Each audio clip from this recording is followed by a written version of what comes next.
ठीक आहे. चला.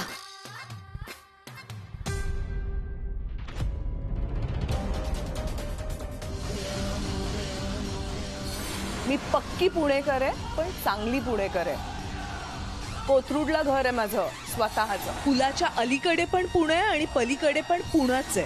पुष्पवल्ली, जाऊबाई एकदम सुंदर आहेत.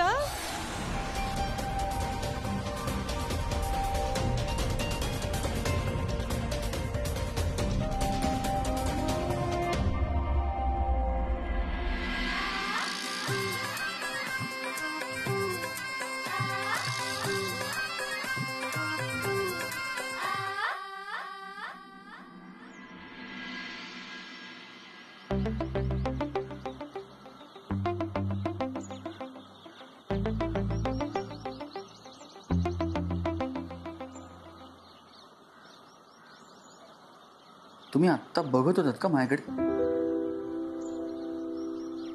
काही म्हणालास? तुम्हाला ऐकू आलं? हो. काय? तू बोललास ते? अहो, मी काही बोललोच नाही. मग बोल ना भावळटा. कसं सांगू तुम्हाला, मनाचा तो कप्पा बंद करायला मी किती मेहनत घेतली. नाहीच ना बोलणार? वाटलंच होतं. तुझ्या ना मनातलं ऐकू यायला पाहिजे यार.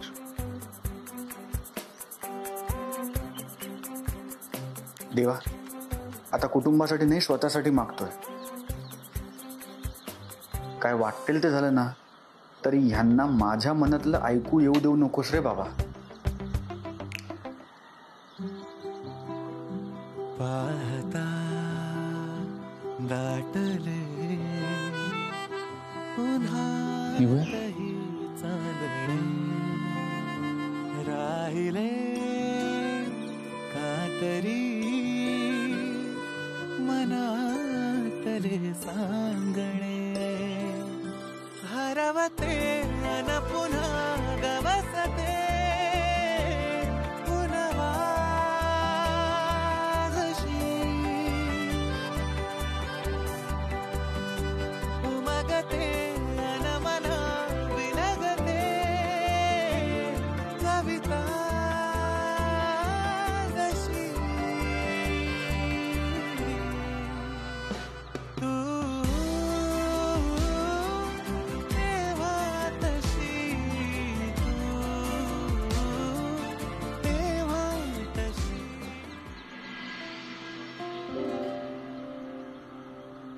चला मग आता घरी जायचं ना पट्या? हा, जाऊया. कसा आहेस रे पट्या तू?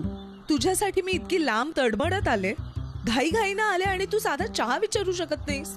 अहो, तुम्ही माझ्यासाठी नाही आलात, चंद्याने फोन केला ना तुम्हाला. बरं, मग आता त्या चंद्याला शोधूया आणि त्याला सांगूया की अनामिकाला भूक लागलीये, तर आपण खायला जाऊया का? नाही, असं नाही, आपण खाऊया ना काहीतरी. काय रे पट्या, काहीच कसं कळत नाही तुला? अहो, आता तुम्हाला भूक लागली हे मला कसं कळणार? मग मला विचार ना की तुला भूक लागलीये का? मला वाटलं तुम्ही नाश्ता करून आलात, म्हणजे ऑफिसला येताना रोज तुम्ही घरनं नाश्ता करून येता ना. मला वाटलं तशी सवयच असेल तुमची. निरीक्षण जोरदार आहे पट्या. मी काही बोलले की तू लाजतोस आणि मग निघून जातोस. याला काय अर्थ आहे? आता कुठे निघून गेलोय? आहे की तुमच्या बरोबर. या, पावभाजी खायला जाऊ. So sweet of you. तो आमचा कॉलेजच्या वेळचा पावभाजीवाला आहे का बघूया का? गणपत. हो, गणपत.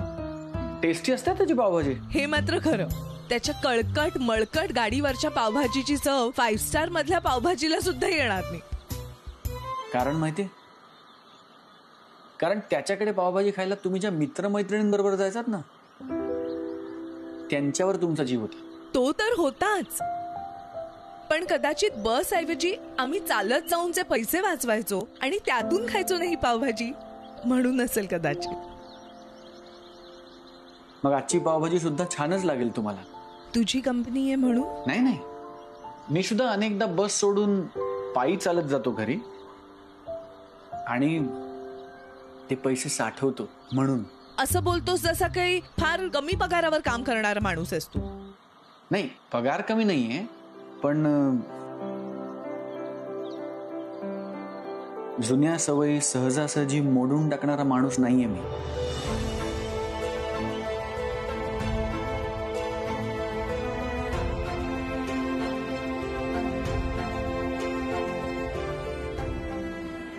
एक खडा पावभाजी, कडक पाव, एक्स्ट्रा बटर आणि एक कमी तिखट. बर.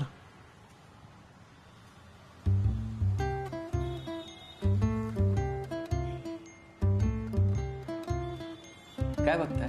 हेच की इतरांसाठी तू पट्याचा पटवर्धन सर झाला असलास तरी मनानं तू पट्याचंस. हे घ्या ना पाणी. साधं की नाही, मिनरलच घ्या. आणि हे टिश्यू. पट्या, आपल्यातली अजून एक न बदललेली गोष्ट, तू तसाच साधासा, पण मी फिरकी घेतली की मात्र लगेच गोंधळणारा. नाही हो, खूप बदललोय मी. कॉलेजमध्ये असताना भिंतीवरून उड्या टाकून चटकायचो. वेडाच होतास तू. लेक्चर्स कधी बंक केली नाहीस, पण हॉबी आणि स्पोर्ट्स क्लास मात्र हमखास बंक करायचास. मला थिल्लर वाटायची ती पोरं, पण त्यांच्यात मी होते. म्हणून तर प्रॅक्टिस संपल्यावर परत त्याच भिंतीवरनं उडी मारून यायचो ना. मी इतका बावळट होतो की वॉचमन काकाच्या हातावर 50 रुपये टेकवले की ते गेटनी आत सोडतात हे समजायला 2.5 वर्ष लागली मला. प्रत्येक गोष्ट समजायला जरा जास्तच वेळ घेतो मी आणि मग त्याची किंमत चुकवत बसतो. बस खराब आहे बाबा. त्या सगळ्यातनं मलाच मार्ग काढावा लागेल. मला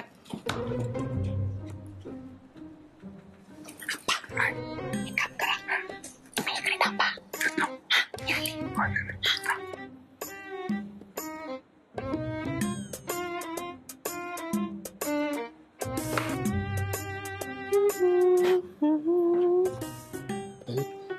तुझं माझ्यावर प्रेम आहे ना? ऐकतील ना. ऐकू दे की, त्यांनीच कन्यादान केलंय. सांग ना तुझं माझ्यावर प्रेम आहे ना. आहे ना, काय प्रश्न नाही. मी ना तुझ्यासाठी काही करू शकते.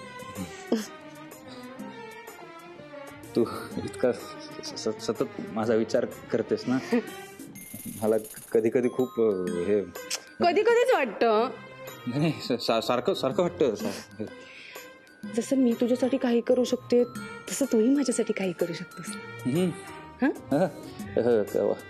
वाटेल ते करीन ना. ऐक ना, भाऊजींकडनं वचन घे ना की ते कधीच लग्न करणार नाहीत. दादानी ऑलरेडी दिलंय ना वचन. मी सेटल झाल्याशिवाय नाही करणार आहे तो लग्न. मग काय. अरे पण भाऊजींनी एखादी बाई आणली आणि ती माझ्या डोक्यावर मिरं वाटायला लागली तर काय करशील तू? असं नको बोलूस ना. ती मोठी जाऊ असेल तुझी, या घराची मोठी सून असेल ना.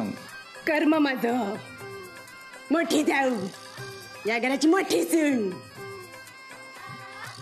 आप्पा या. पट्या,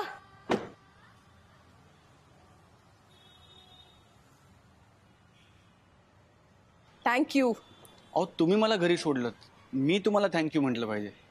थँक्यू. मला पावभाजी खायला घालून आठवणी ताज्या केल्याबद्दल.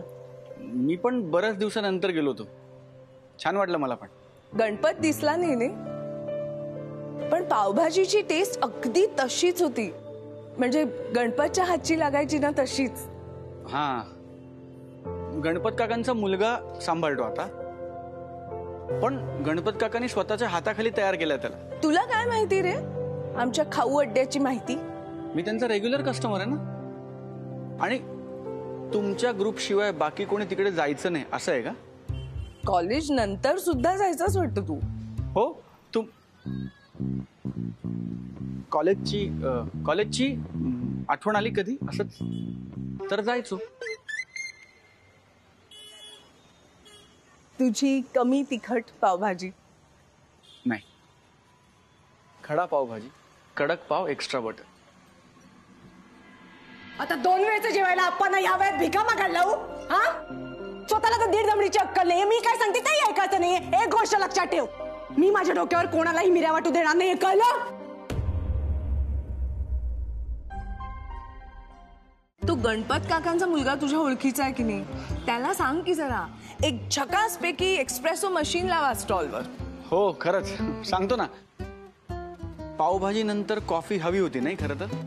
हो, तू सुद्धा छान करतोस की कॉफी.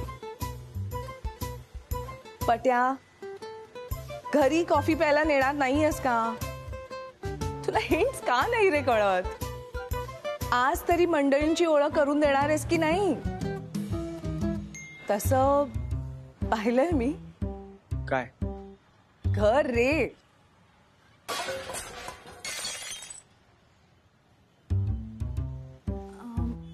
तुझ्या घरातून आला ना आवाज? नाही, हे कळत नाही ना, खूप वाढ आहेत. चला येतो.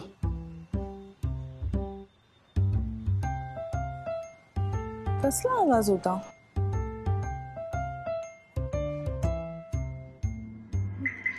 अरे तुझ्यासारख्या माणसाबरोबर संसार करण्यापेक्षा विष खाऊन मेले असते ना तर बरं झालं असतं. काय करू मी तुझं? काय झालं वल्ली? कसला सासूबाईचा आवडता फ्लॉवर पॉट होता. मी यांना सांगत होते साफसफाई करू नका, मी करते, तरी यांनी ऐकलं नाही.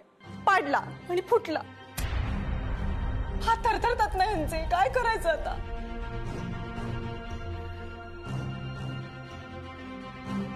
नाही, माझं चुकलं. यापुढे ना भाऊजी सगळी कामं मीच करत जाईन. यांना सांगणारच नाही काय करायला. नोकरी नाही एक तर ह्यांची, त्यात तुम्हाला हा खर्च कशाला हवाय? आणि तुम्ही ना आमच्यामध्ये अडकून पडू नका. आमचंही चालूच राहणार आहे, आयुष्यभर चालू राहणार आहे. तुम्ही तुमचा विचार करा, कोणीतरी तुमचा विचार करणारी या घरात आणा आणि चांगलं आयुष्य जगा.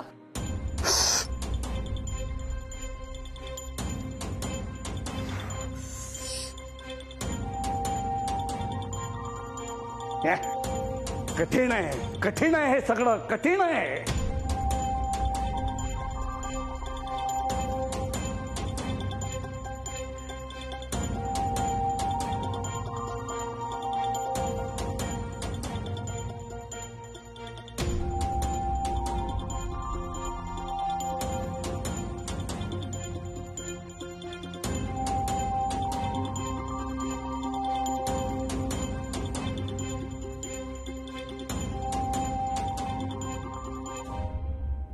ही पुरुष प्रधान संस्कृती कशी भिनली आहे नसा बघताय ना काकू?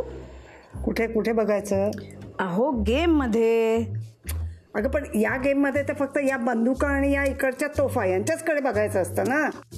तेही आहेच, पण या गेम मध्ये या पुरुषांचे दंड बघा कसे पिळदार केलेत आणि बायका बघा कशा लेच्या पिच्या. गोळी लागली की पुरुष फक्त कोसळतात आणि बायका के काढतात. असं का? मला तर वाटतं या गेमचा डिझायनर ना एक बुरसटलेल्या विचारांचा छळवादी पुरुष असणार आहे. दमत नाहीस का ग तू पुरुषांना शिव्या घालून? ते दमतात का बायकांचा छळ करून? चित्रे, जगातल्या पुरुषांना बायकांचा छळ करणं सोडून इतर कामं सुद्धा असतात आणि सगळ्याच बायका काही सरळ नसतात. आता कुठली बाई डोक्यात गेलीये तुझ्या? पट्याची बायको.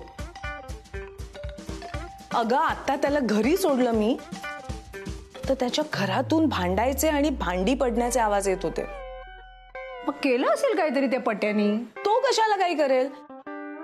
त्याच्यासारखा माणूस काहीही चुकीचं करणं शक्यच नाहीये. बघितलं काकू कशी बाजू घेते त्याची? काहीतरी झोल आहे अनुचा. ज्याला तू झोल म्हणतेस त्याला सामान्य माणसं मैत्री असं म्हणतात आणि तू ज्याला भांडण म्हणतेस ना त्याला सामान्य नवरा बायको संसार म्हणतात. एकमेकांची डोकी फोडणं म्हणजे संसार असतात ग एके. माझ्याकडेच एक केस आली होती. बहीण म्हणाली दादा वहिनीसारखे भांडतात. मग मी त्या कपलशी बोलले तेव्हा कळलं की त्यांचं आधीच ठरलं होतं की नवरा बायको म्हणजे भांडायचंच. याला काय अर्थ आहे? क्रॅकपॉट असतात लोक. हा बघ.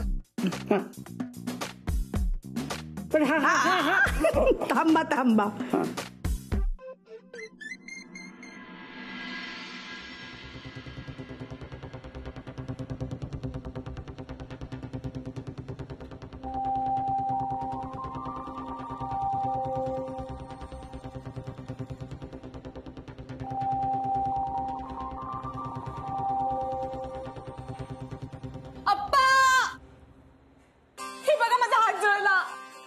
काय झालं? हात भाजला माझा. कुठे? हे काय भाजलंय मुंगी इतकं आणि थैथयाट हत्ती एवढा. आप्पा, तुम्हाला कळत नाहीये बघून ती जखम किती खोल आहे ते कळलं? हो का? मग पाण्याखाली हात धरतेस का? ओ नाही हो, घरातले काही उपचार सांगू नका तुम्ही. पाण्याखाली हात धरला आणि पस झाला म्हणजे मी डॉक्टरांकडे जाऊन येते. असं म्हणतेस? हा. चल जाऊया मग. नाही नको. घरच्या बाईने दुखणी सहन करायची असतात. उगाच डॉक्टरांकडे गेलो, त्यांनी काही औषधं दिली, खर्च झाला तर नको बाई, मी सगळं सहन करेन, काही हरकत नाहीये. वल्ले, अगं तुझा बाप इथं असताना असं कधी झालंय का ग? थांब, माझ्या ठेवणीतल्या लेंग्यात काही पैसे आहेत का बघतो मी. आप्पा,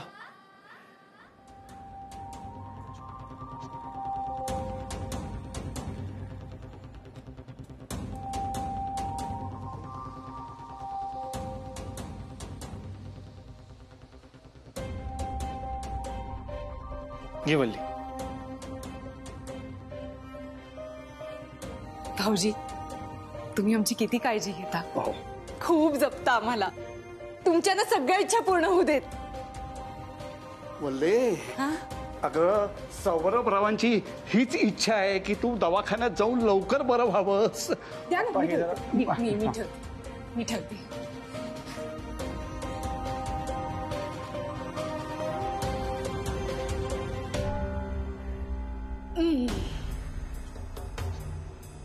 कुठे जायचं जेवायला? दुर्वांकूर का आशा डायनिंग?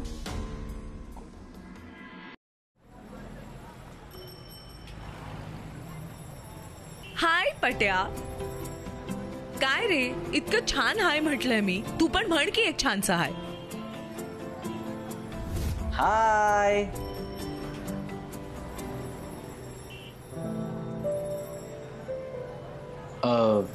निघूया. ए पट्या, मी बघितलं तुला रुमालानं जखम झाकताना. इतकं काही झालं नाही. काल मी निघाल्यावर मंडळी आणखीनच रंगात आली होती का? अशा छोट्या छोट्या गोष्टी होत असतात. आणि तुला हे नॉर्मल वाटतं? पुढे बघ, पुढे बघ, पुढे बघ. अहो, अरे पुढे बघ ना. अरे काय करतेस? पुढे बघ, नीट नीट नीट. पाय घासू नकोस.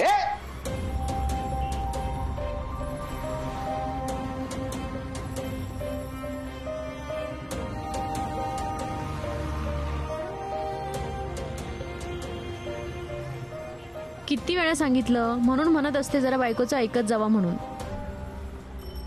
स्वतःचं म्हणणं खरं करायचं. रिक्षाने जाऊ म्हणलं तर आता केवढ्यात पडली ही तुमची काटकसर? लागलंय कोणाला? कांगावा कोण करतय? आणि ही असली फालतू चप्पल घालायला कोणी सांगितलं होतं? आता मला माहित होतं आपण स्लीप होणार आहे ते. आपण स्लीप होणारच नव्हतो. तुझ्या ह्या चप्पलमुळे घसरलो. आणि या गाडीला ब्रेक दिलेला असताना पायाने कोणी स्कूटर थांबवतं का? या मॅचिंग चप्पलांची माळ गळ्यात करून घाला. काहीच कामाच्या नाहीत त्या. रिक्षाने आलो असतो ना तर एवढं सगळं झालंच नसतं. तू ही फायबर सोलची चप्पल घातली नसतीस तर हे झालंच नसतं. आता पुढच्या वेळी चप्पल घालताना चप्पलचा मटेरियलचा अभ्यास करते आणि मग चप्पल घालते. ही सगळी भाजी वाया घालवलीस. मी? मग कोण? अहो तुम्ही पिशवी पाडली.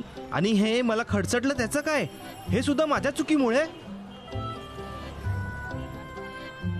अहो राहू द्या, राहू द्या. नाही नाही, तुम्ही भांडला ना. अहो पिशवीतनं भाजी सांडली तर आधी ती उचलूया ना. तुम्हाला माहितीये का, तुमच्या भांडणाच्या नादात भेंडीवरनं ट्रक गेला. हो अय्या कधी? आता तू तेच डिटेल घेत बस. काही विशेष झालं नाही, मी पाहिलं. स्लिप झाली गाडी फक्त. नाही नाहीतर काय, फक्त कलंडलो आम्ही. आणि पुण्याच्या गर्दीत थोडं मागे पुढे व्हायचंच की. घ्या, तुम्हाला सांगू का, आमच्या घरी पण असंच होतं.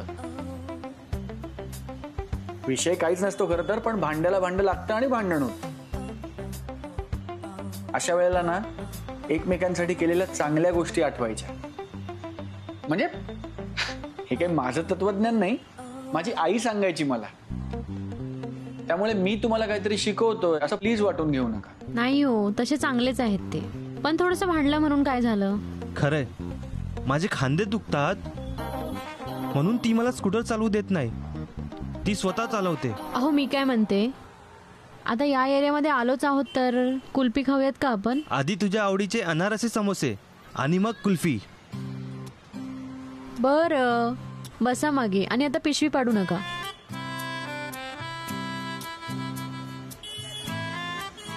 थँक्यू. थँक्यू.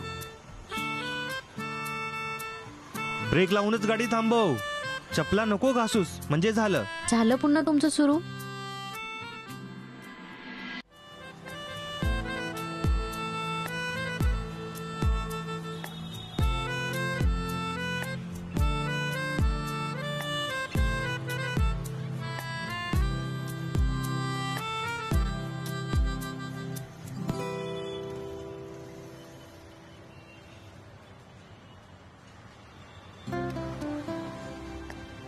निघूया. सुटलं का भांडण? हो, आता दोघे सामोसा आणि कुल्फी खायला गेले. काय? काहीही. आत्ता कचाकच भांडत होते दोघं. नवरा बायकोची भांडणं अशीच असतात. आत्ता एका क्षणी एकमेकांची डोकी फोडतील आणि पुढच्या क्षणी गळ्यात गळे घालतील. काय? आता त्या माणसाला खर्चटलं तर त्याच्या बायकोनं 0 लक्ष दिलं त्याच्याकडे, आणि अशा बायकोला तो माणूस आता कुल्फी खायला घेऊन गेलाय. कारण प्रेम असणार ना दोघांमध्ये. आणि ती काही सगळ्याच गोष्टी वाईट करत नसेल ना त्याच्यासाठी. आणि आता तू माझ्या जखमेवर मलम का लावलं नाहीस म्हणून जर तो रागावून बसला तर मग संसार कसा चालणार? अशाने दोघांकडे एक भली मोठी यादीच तयार होईल ना एकमेकांच्या विरोधात. आणि माणूस म्हणूनच जर दोघे एकमेकांना खटकायला लागले तर मग संपलं ना सगळं. म्हणून त्या वेळेला त्या गोष्टींकडे, जखमांकडे दुर्लक्ष करावं माणसाने. बरं असतं ते. निघूया.